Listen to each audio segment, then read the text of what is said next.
Shares of Lowe's are actually moving higher right now. The company reported better than expected profit and revenue. Its outlook pointed to potential business improvement in the year ahead. That stock right now up by about 2.3%.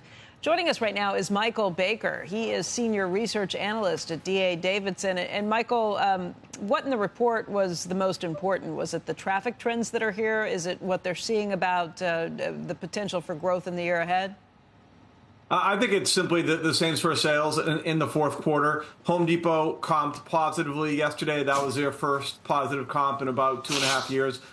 That put the pressure on Lowe's to do the same, and they did. The bar was elevated, and they cleared it. The 0.2% comp, their first positive comp in 2.5 years. It shows that the home center space has really bottomed. Margins were good. Outlook was good. All those were very helpful, but they needed to hit that comp number after what Home Depot did yesterday, and they did.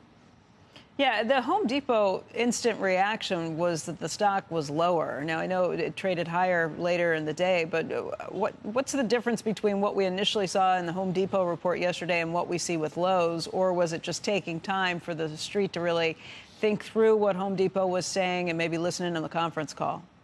Well, that was a little bit about the outlook for 2025. Home Depot did give what looks like a conservative outlook.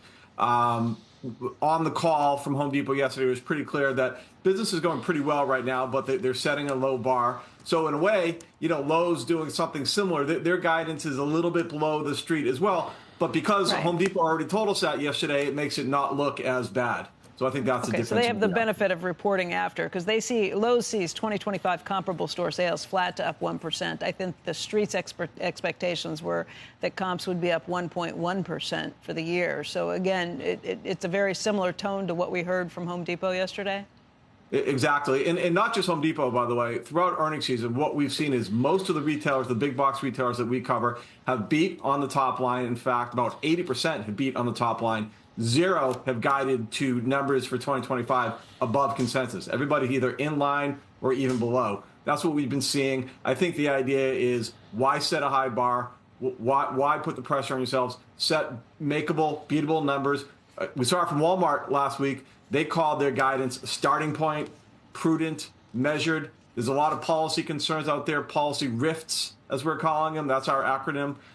So it makes sense just to guide a little bit more conservatively. So was the Walmart sell-off last week overdone?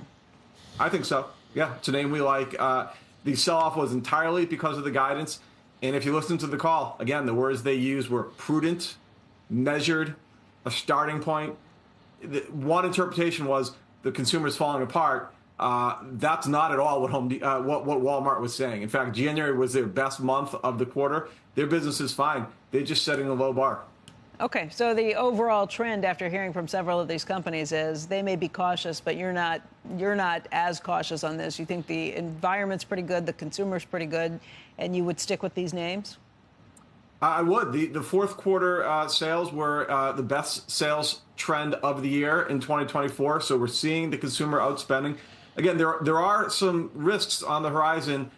We call them risks. That's rates, that's inflation, that's FX, that's tariffs. So there's a lot of uncertainty. So it makes sense to be a little bit cautious. And the truth is, we have seen a little bit of a slowdown earlier in the year after a really strong holiday.